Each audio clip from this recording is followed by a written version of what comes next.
Is it just me, or you'll also come across great photos online and wonder as to how these were captured? Did the photographer just get lucky? What were the camera settings? What the raw file looked like? How was this edited? Well, this level of information is generally not available with any photo online. That is exactly what I've decided to do. I'll be taking you through some of my best captures so far and explaining you the process end to end. Right from the time I started towards the location to interacting with the people, camera settings, raw file and everything in between. So hello and welcome to this 9 video series where I uncover some of my best captures so far. My name is Bhavik Telesra, I'm a street photographer and I've been capturing photos for more than 4 years now. So without wasting any time, let us have a look at the photo for today's video, which is this.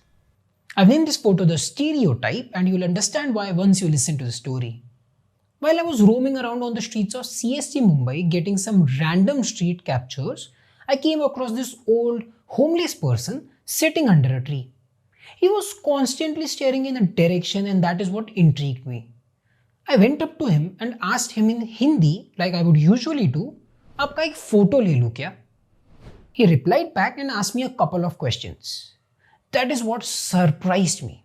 He replied back in proper fluent English, not a broken one, proper fluent English. Well, it may sound like I'm stereotyping homeless people, but believe me, in my experience of street photography so far, I've never come across a person who spoke English as good as he did. It did not appear to be homeless by his language and his body language, but he appeared to be homeless based on his appearance. He looked very depressed as if something tragic had happened that had left him in this situation. I got a few good photos of him. Till this date, I regret not talking to him more to understand more of his backstory. That would have helped me to connect a story to the emotions that we see in this photo. But in the heat of the moment, it just felt a little awkward for me to ask him for that. So here's a tip from this photo. Always make a conscious attempt to include all the three planes, the foreground, the subject, and the background in your photos. It adds a lot of depth to the photo. It may not always be possible, also it might not be relevant in every type of image, but always stay on the look for it. This photo was captured on a Sony a6400 and a Tamron 17-70 f2.8 lens. And here are the camera settings. Now let us edit this photo inside of Adobe Lightroom. So before we start, let me show you how sharp the raw image is. We can literally see each and every hair nice and clear. Great. Let us also address a mistake that I've made here. If I were to capture this image back today, I would leave little more space in the direction where the person is looking. It gives a little more breathing space to the photo. Anyways, let us start with editing this. I'll first of all crop the image in a way so that the face moves a little more towards the center.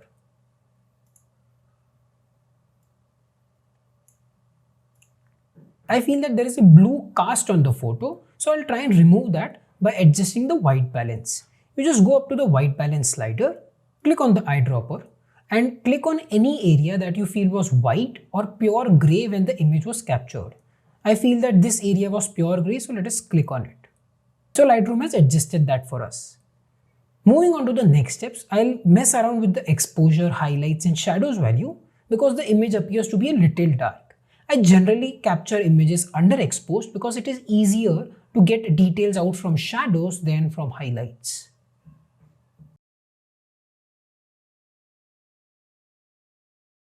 Great, the image looks little more even now. Let us have a look at the before and after. So this is the before and this is the after. Before, after. I'll also increase the clarity slider a little to enhance the details.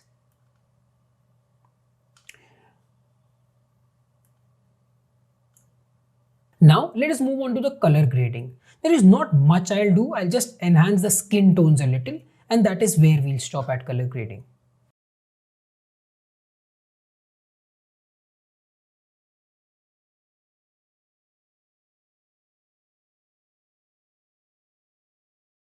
The image looks good, but it does not look great. That is because it looks flat. Let me show you a technique wherein you can add more liveliness to the photo. We'll introduce a light direction here.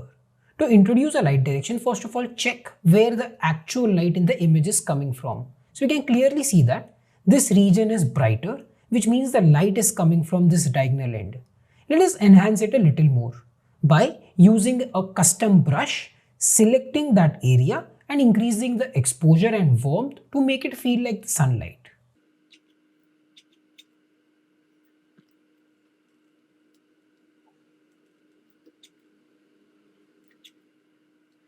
Now keep in mind that for the sake of tutorial, I am making a very rough selection, but if I were to do it on a proper image, I would do it much more precisely. Once we made the selection, let us increase the exposure and the warmth. Great. Now the image looks a little overexposed in certain areas, so let us bring down the exposure a little. Let us also do the technique that I do in almost all my portraits, highlighting the shine in the eye. To do that, I'll zoom in, take a custom brush once again, make a selection of the eye. Again, I'm doing it very roughly just for demonstration purposes. I'll increase the highlights and the shadows and bring down the blacks, and that looks good. This adds a gloss and shine to the eye. Now, to bind all the colors in the image together, I'll move the calibration sliders so that they apply global color effects. For calibration sliders, scroll down to the bottom, and I generally move the green primary and the blue primary sliders. So there is not a defined pattern that I follow. I just randomly move them around, see what looks good, and I stop there. We've come a long way, but I still have another technique that I'll show you that will add life to your portraits. We'll make the bright areas brighter and the dark areas darker.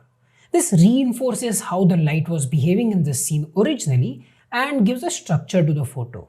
Well, you may say that contrast slider does the same, but I feel that it is a little destructive. It affects the colors and it affects the entire image. But I'm going to do this effect on specific areas. So let us see how to do that. Again, I'll take a custom brush and make a selection of the areas that were already dark to make them even more darker. So let us enable show selected mask overlay and make a selection of the areas that we want to make even darker.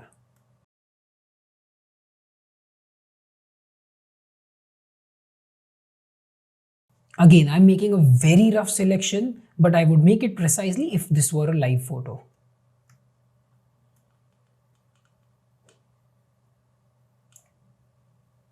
Great, let me reduce the exposure now.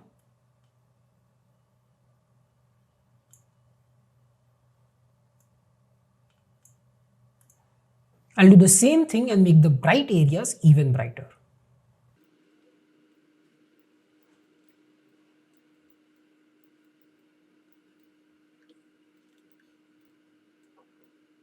There we go.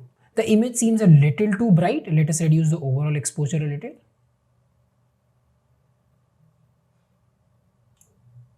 And that is our final image. Let us see the before and after.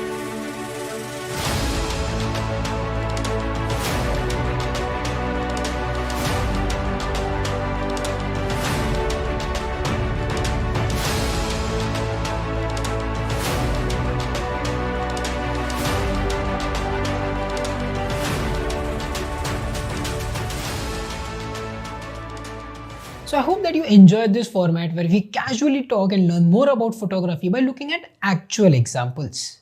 See you in the next part of this video series where we'll be having a look at this photo. So make sure to stay subscribed and hit the notification bell so that you do not miss that video. Till then, peace and bye.